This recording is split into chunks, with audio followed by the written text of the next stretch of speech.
But the problem with the neural network is that it's not easy to understand what's actually going on inside of them because it's self-generated. So we could easily end up, for example, creating fully conscious machines and not understanding at all how they work.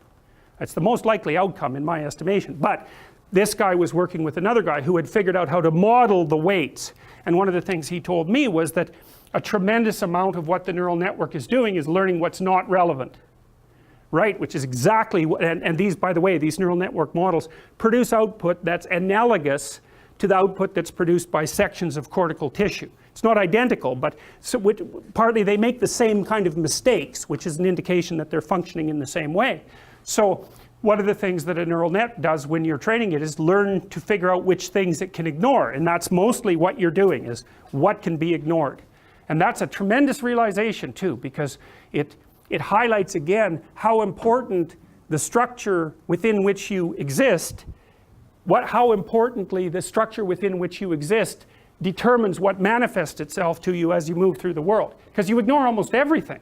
So you ignore almost everything, but then you concentrate on things that move you along your way or obstacles that get in your way. And those things have emotional significance. They're valenced, and the reason they're valenced is because they're conceptualized in relationship to the journey.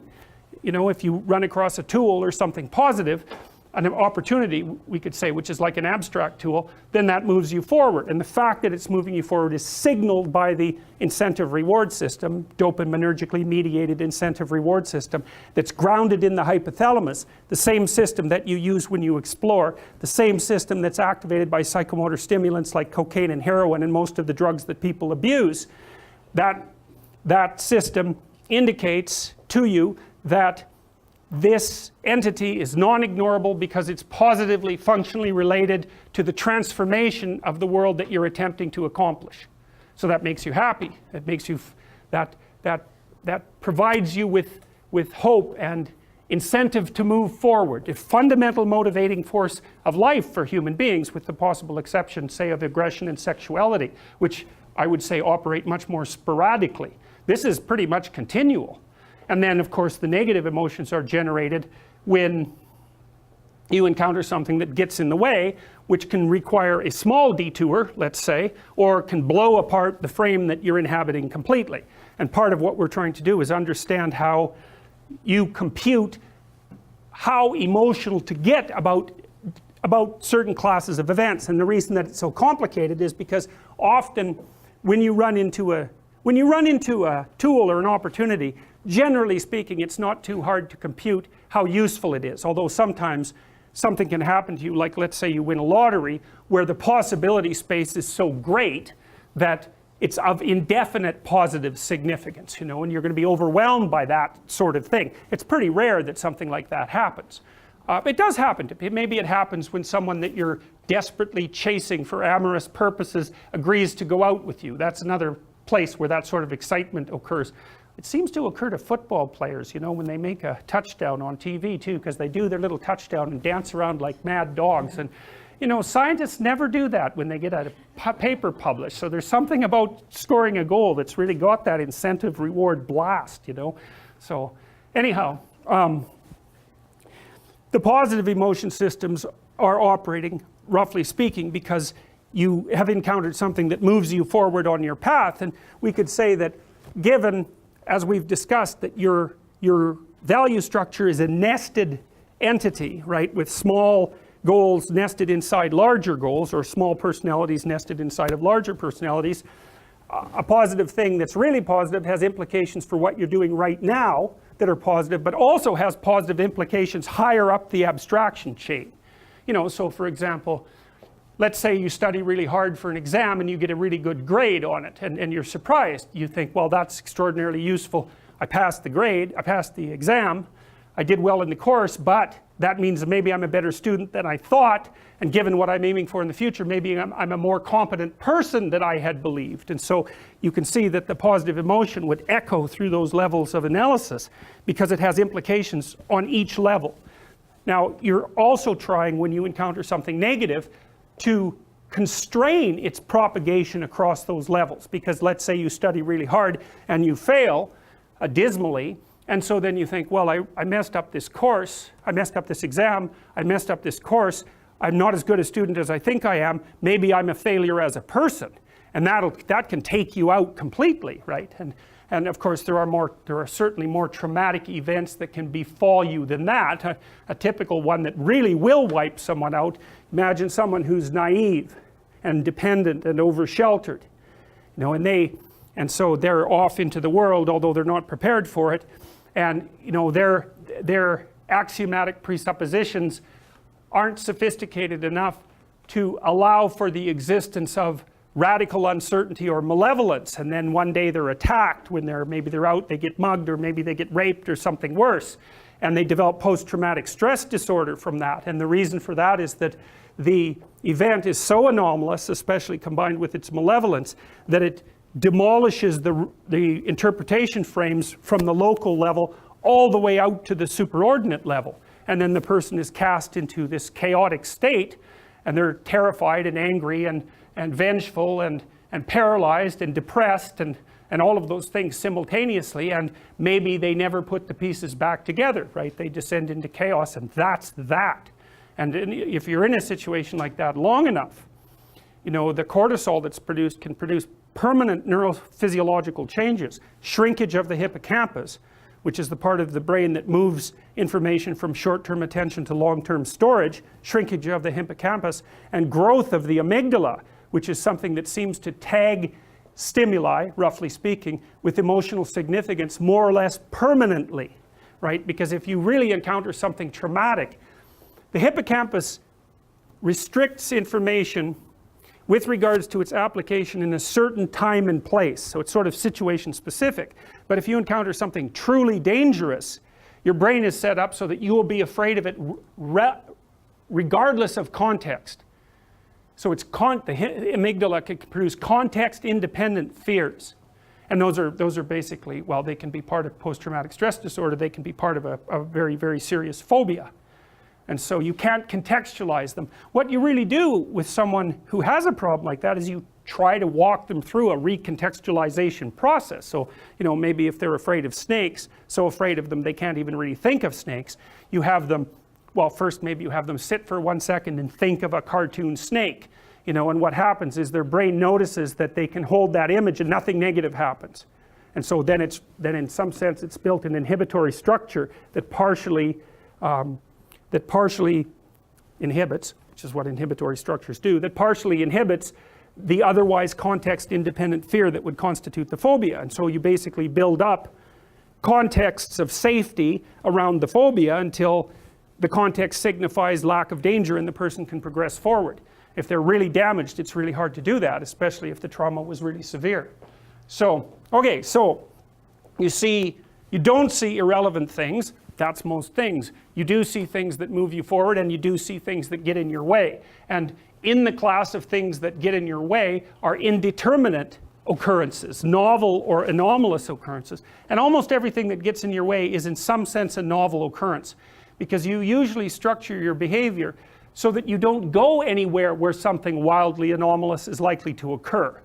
So if you encountered an obstacle, two things happen at the same time, and one is that your movement forward to your specific goal or sets of goals is blocked. But the second thing that happens is you're faced with a mystery, and the mystery is this thing wasn't supposed to exist, but it does exist. So what implication does that have for everything I think? And that's very, very hard on people. They do not like that at all, and no wonder, because it's the constrained chaos that's underneath everything, inhibited by your contextual knowledge, that suddenly popped its head up into your world. It's like the shark in the movie Jaws, which is of course a mythological story. It's exactly that, and it's exactly what that movie signified. A safe vacation paradise, all of a sudden threatened by some subterranean thing that can pull you down and that destroys the peace and the harmony of that particular community. It's a dragon story, it's a hero myth, it's the story that people have been telling forever. So and what you can think of that thing that reemerges, that shark that rises up from the depths, or that whale, or that dragon, or that predator, or the foreign invader for that matter, or the barbarian. They all fit into the same category.